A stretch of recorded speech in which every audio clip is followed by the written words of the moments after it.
اللہ کہتا ہے جو مشرک ہے، جو اللہ کو نہیں مانتے یا اللہ کے ساتھ شرک کرتے ہیں، ان کی جتنی نیکیاں ہیں، ہر وقت لوگوں کو کھانا کھلاتے رہیں، لوگوں سے اچھے اخلاق سے بات کرتے رہیں، تو اللہ نے قرآن میں فرمایا کَرَمَادٍ اشْتَدَّتْ بِهِ الرِّيحُ فِي يَوْمٍ عَاصِفٍ، ایک راکھ کا پہاڑ ہوتا ہے نا، پہاڑ راکھ ہوتی ہے نا، جو جل کے راکھ حاصل ہوتی ہے، کتنی لائٹ کتنی ہلکی ہوتی ہے وہ، اس کا پہاڑ ہو تو دیکھنے میں تو لگے گا بڑا وزنی، لیکن آپ پھونک ماریں گے وہ پہاڑ اڑ جائے گا۔ تو اللہ نے کہا کہ تم چونکہ اپنے اینگل سے دیکھ رہے ہو چیزوں کو، اس لیے تمہیں جو مشرک اور کافر لوگ ہیں ان کے عمل دیکھنے میں بہت اچھے لگیں گے، انہوں نے ہسپتال بنا دیے، انہوں نے انسانیت کی ایسی خدمت کی، لیکن وہ وزن میں میرے نزدیک بہت ہلکے ہیں۔ قیامت کے دن جب ان کو ترازو میں رکھا جائے گا، ان کا ایک پھونک ماریں گے اور وہ اڑ جائیں گے۔ اللہ نے یہ نہیں کہا کہ ان کا وزن ہے ہی نہیں، بلکہ اللہ نے کہا ان کا وزن بہت ہلکا ہے، وہ اس قابل نہیں ہے کہ ان کو بخشوا دے۔ ہاں، اس قابل ضرور ہے کہ عذاب میں کمی کا ذریعہ بن جائے، اس قابل ضرور ہے کہ عذاب میں کمی کا ذریعہ، بخشوا نہیں سکتا ان کو۔ اور اللہ کی نظر میں جو سب سے بڑی نیکی ہے وہ کیا ہے؟ توحید، اللہ کے وجود کو ماننا اور اللہ کو ایک سمجھنا۔ حالانکہ انسانیت کی نظر میں تو کوئی یہ بہت بڑی نیکی نہیں ہے۔ اب یہاں ایک سوال پیدا ہوتا ہے کہ اللہ نے یہ اینگل رکھا ہوا کیوں ہے؟ اللہ تعالیٰ اس اینگل سے دیکھتا کیوں ہے؟ یعنی یہ کیا بات ہے کہ آپ اگر مشرک ہیں، اللہ کے ساتھ شرک کرتے ہیں، یا اللہ کے وجود، جیسے ملحد اور ایتھیسٹ لوگ خدا کو مانتے ہی نہیں ہیں، وہ کہتے ہیں ہے ہی نہیں ہے، سب آٹومیٹیکلی خود بخود سب کچھ چلا آ رہا ہے۔ سوال یہ پیدا ہوتا ہے کہ پھر ایسا وجہ کیا ہے؟ اللہ نے اتنا مضبوط موقف کیوں رکھا ہوا ہے، جس کو میں اپنی زبان میں موقف کہہ رہا ہوں؟ اللہ کی طرف موقف کا لفظ کی نسبت نہیں کی جاتی، لیکن آسان لفظوں میں سمجھانے کے لیے کہ ایسا کیوں اللہ نے یہ نظریہ ہے کہ بھئی یہ اگر تم کفر کرتے ہو، اللہ کے ساتھ شرک کرتے ہو، تو کوئی حیثیت تمہارے کسی عمل کی اللہ کی نظر میں نہیں ہے کیوں؟ دیکھیں اس کی وہی وجہ ہے کہ اللہ کہتا ہے، ہم جب کہتے ہیں نا یہ انسانوں کی خدمت کرتا ہے، بہت اچھا ہے، تو اللہ کہتے ہیں سب سے پہلے جس نے تم پر احسانات کیے، جس نے تمہیں پیدا کیا، اس کو تم بھول گئے۔ میں گھر کی ایک مثال دیتا ہوں، ابا اماں کی۔ آپ کی پیدائش کا سبب آپ کے والدین بنے، ماں نے آپ کو جنا، دودھ پلایا، پالا پوسا، آپ کے ابا نے آپ کی تعلیم پہ خرچ کیا، آپ کو گھر دیا، ایک طویل عرصے تک آپ ماں باپ کے احسان میں پلے رہے، پل پل پل آپ ماں باپ کے محتاج تھے۔ جب آپ اپنے پاؤں پہ کھڑے ہو گئے، اب آپ غریبوں کو کھانا کھلا رہے ہو، مسکینوں کو کھانا کھلا رہے ہو، لوگوں کے ساتھ تھینک یو ہنس کھیل کے بات کر رہے ہو، ابا کو لفٹ کرانے کے لیے تیار ہوئی نہیں۔ دنیا تو کہے گی آپ بہت اچھے ہو، لیکن کوئی عقل مند ہوگا نا جو صحیح اینگل سے دیکھتا ہوگا، وہ کہے گا اس کا کیا فائدہ، جو اپنے تھے ان کو آپ بھول گئے، اور جو غیر تھے ان کو آپ نے اپنا بنا لیا، بلکہ اور تانے ملیں گے آپ کو۔ تو اللہ کہتا ہے نحن اقرب الیہ من حبل الورید هو اعلم بکم اذ انتم اجنۃ فی بطون امہاتکم، وہ تمہیں اس وقت سے جانتا ہے جب تم ماں کے پیٹ میں چھپے ہوئے تھے، اس وقت تمہاری ماں تمہیں نہیں جانتی تھی، اس وقت سے جانتا ہے۔ اسی نے پانی کے اندر ایسے سافٹ ویئر انسٹال کیے ہیں کہ ماں کے رحم میں جانے کے بعد اس میں آنکھ، ناک، کان، دل، دماغ، جگر بنتے ہیں۔ یہ ساری نعمتیں تمہیں اس نے دی ہیں۔ پھر جب تمہیں دنیا میں لایا، تمہاری ماں کی چھاتی میں اس نے دودھ کے چشمے جاری کر دیے۔ پھر ماں کو جو ممتا دی، بے پناہ محبت دی، یہ بھی آٹومیٹیکلی نہیں ہے۔ خدا کا انکار کرنے والے ہر چیز فطرت پہ ڈال دیتے ہیں کہ نیچر نے یہ سکھایا ہے۔ بھائی یہ نیچر تو اندھی بہری گونگی ہے، وہ کیا سکھائے گی کسی کو؟ اس کے ہاتھ ہیں، اس کے پاؤں ہیں، اس کی ٹانگیں ہیں، اس کے پاس اسپیکنگ پاور ہے جو وہ سمجھائے گی۔ اللہ نے دیکھو اپنے وجود کو ثابت کرنے کے لیے نا کیسی کیسی مثالیں دی ہیں۔ ہم یہ کہتے ہیں نا ماں کی محبت نیچرل ہے، تو سانپ میں کیوں نہیں ہے؟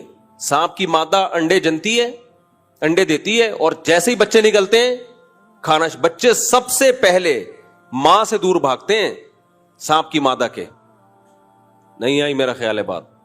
اگر یہ نیچرل ہوتا تو سانپ کی جو بچے جب وہ جنتی ہے تو اس کی ممتا کہاں چلی جاتی ہے اس وقت؟ آپ کہہ سکتے ہو تو زہریلا جانور ہے سانپ, تو اس کی نیچر ہی یہی ہے کہ وہ محبت ہی نہ کرے کسی سے. مچھلیوں کو دیکھ لو آپ, میں نے تو ایکویریم میں مچھلیاں بہت پالی ہیں. مچھلیاں تو زہریلی نہیں ہوتی, کتنی پولائٹ سی مخلوق ہے مچھلی, فش آرام سے یوں یوں یوں تیر رہی ہوگی. مچھلیاں جب انڈے دیتی ہیں پہلے تو انڈے کھا جاتی ہیں, وہ انڈے جو بچتے ہیں اس سے چھوٹی چھوٹی مچھلیاں نکلتی ہیں, پھر ان کو بھی کھاتی ہیں. وہ ماں خود اپنے بچوں کو کھاتی ہے. جو بچہ بچ نکلنے میں کامیاب وہ جی لیتا ہے, ورنہ اکثر بچے ماں بولو کھا جاتی. اور بھی مخلوق ہے ایسی, کچھ جانور ایسے ہیں جن میں ماں بچہ جن کے کھا جاتی ہے, اور کچھ جانور ایسے ہیں جن میں ماں کی بچے سے محبت ہوتی ہے, اور کچھ ایسے بہت زیادہ ہوتی ہے, اور کچھ ایسے اتنی زیادہ ماں بچے سے محبت کرتی ہے کہ اپنی جان دے دیتی ہے, بچے کو بچا لیتی ہے. تو اس سے پتہ چلتا ہے بھائی یہ خود بخود نہیں ہے, یہ ایک مینجمنٹ ہے. فطرت نے ہر ماں میں اس کی جو ہے نا ایک خاص طریقے سے محبت کے سافٹ ویئر انسٹال کیے ہوئے ہیں. کسی میں محبت زیادہ ڈال دی ہے, کسی میں کم ڈال دی ہے, کسی میں بالکل بھی نہیں ڈالی, اور کسی میں نفرت ڈال دی ہے, اور کسی میں بہت زیادہ نفرت ڈال دی ہے. تو یہ ماں کی محبت کو ہم نیچرل کہتے ہیں, یہ اپنی زبان میں کہتے ہیں, ورنہ نیچرل اصل میں اس دنیا میں کچھ بھی نہیں ہے, سب خدا کا پیدا کرتا ہے. اب جب آپ دیکھتے ہو نا کہ کون سے جانور ہیں جن کے ماں کے دل میں, اچھا کچھ جانور ایسے ہیں کہ ماں تو محبت کرتی ہے, باپ نہیں محبت کرتا بچوں سے. جیسے اکثر جانوروں میں باپ کے دل میں کوئی محبت ہوتی ہے بچوں سے. بھائی بکری اپنے بچے کو پالتی ہے, بکرا پالتا ہے جس کے بچے ہیں؟ مجھے لگ رہا ہے آپ لوگ کیا پالتا ہے, مجھے خیال بھی چپ بیٹھے ہیں. بکری بچے کو پالتی ہے, بکرا نہیں پالتا. گدھی گدھے کو پالتی ہے, گدھا نہیں پالتا. اس کو کوئی ہوش ہی نہیں ہے کہ میرا بچہ ہے یا پڑوسیوں کا بچہ ہے, اس سے کوئی فرق. مچھلیوں میں کیا ہوتا ہے, بچے پیدا ہوئے مچھلیاں کھانا شروع کر دیتی ہے, لیکن بعض مچھلیاں ایسی ہیں اتنی محبت کے جو پیر ہے نا, ماں بھی پالتی ہے اور اس مچھلی کا باپ بھی پالتا ہے. تو اگر یہ خود بخود ہو رہا ہوتا نا تو اس میں اتنی خوبصورت مینجمنٹ نہ ہوتی. اب سائنسدانوں نے جب غور کیا نا کہ کون سی جانور ایسا ہے جس کی ماں میں محبت بہت زیادہ ہے, کسی میں کم ہے, کسی میں ماں اور باپ دونوں میں ہے, اور کسی میں بالکل بھی نہیں ہے, تو دیکھا کہ جن جانوروں کا گروتھ ریشو بہت کم ہے اور وہ بہت کم ہے, ان میں ماں کی ممتا بہت زیادہ. اور کچھ جانور ایسے جن کا گروتھ ریشو بھی کم ہے اور ان میں بچوں کے مرنے کے چانسز انوائرمنٹ اور ماحول کی وجہ سے بہت زیادہ ہیں, تو ان میں ماں کی اور باپ کی ممتا زیادہ نہیں بلکہ بہت سے بھی زیادہ ہے. اور کچھ جانور ایسے جن کی گروتھ ریشو بھی کم اور وہ طوفانی ہواؤں میں پیدا ہوتے ہیں اور بے تحاشا ان کو طوفان جھیلنے پڑتے ہیں, تو ان میں صرف ماں اور باپ کی محبت نہیں, پورے خاندان کی محبت ڈالی ہوئی ہے, سارا خاندان مل کے بچے کو پالتا ہے. یہ جو پینگوئن ہے آپ اس کی ویڈیوز جا کے دیکھو. ابے وہ پینگوئن نہیں جو 3 پیس سوٹ اور ٹائی پہن کے وہ سمندر کے گرد گھوم رہے ہوتے ہیں, 3 پیس سوٹ اور ٹائی میں نہیں, وہ جس کو پانی کی بلی کہتے ہیں میرے خیال ہے اردو میں, وہ 3 پیس. مجھے تو ایسا لگتا ہے, میں نے دیکھا ہے وہاں ناروے وغیرہ میں نا, تو وہ 3 جاپان میں بھی برف میں ہوتے ہیں نا وہ, تو وہ انہوں نے ان کا ماحول بنایا ہوا, سخت شدید سردی میں رہتے ہیں وہ. تو یہ انٹارکٹیکا وغیرہ میں جہاں پر بہت برفانی ہوائیں, طوفان, تو بچہ ان طوفانوں کو نہیں جھیل سکتا.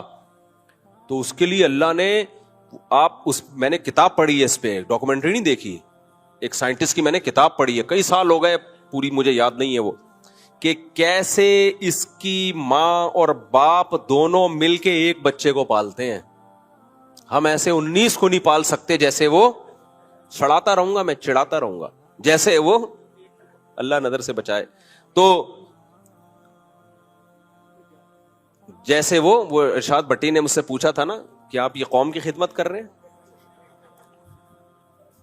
وہ بھی بیچارہ فیملی پلاننگ والوں سے متاثر ہے نا, کہنے بہت اچھی خدمت ہو رہی ہے, بہت اسٹائل سے وہ طنز مارے تھے اس میں.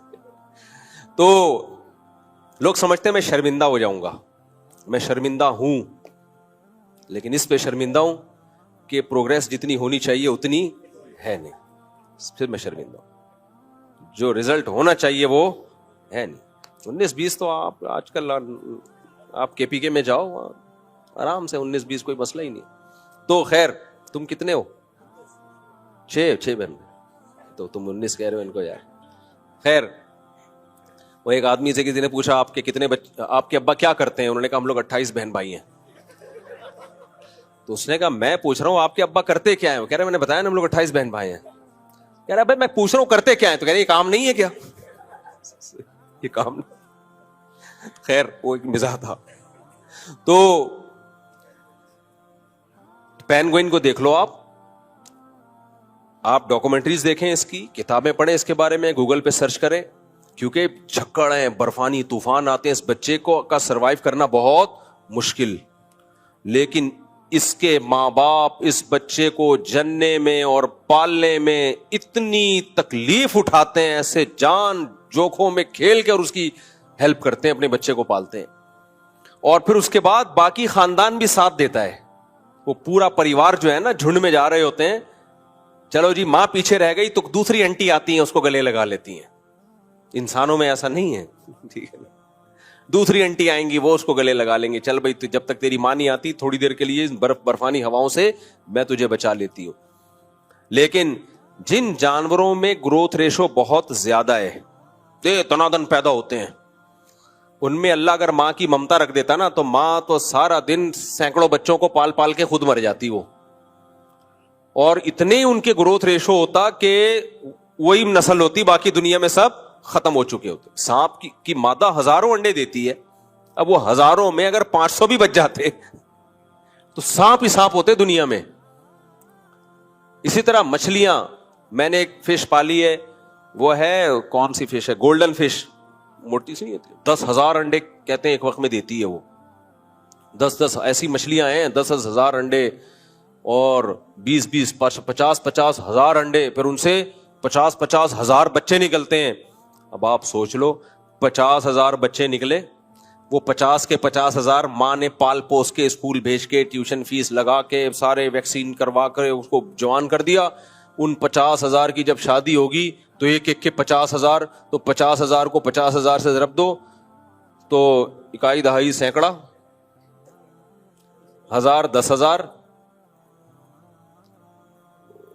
کیا اکائی دہائی سینکڑا, ہزار, 10,000, لاکھ, 10 لاکھ, کروڑ, 10 کروڑ, ارب, تو تقریباً 5 ارب یا 50 ارب, صحیح کیلکولیشن کر لینا گھر بیٹھ کے, 50 ارب تھوڑے دنوں میں ہو جاتے.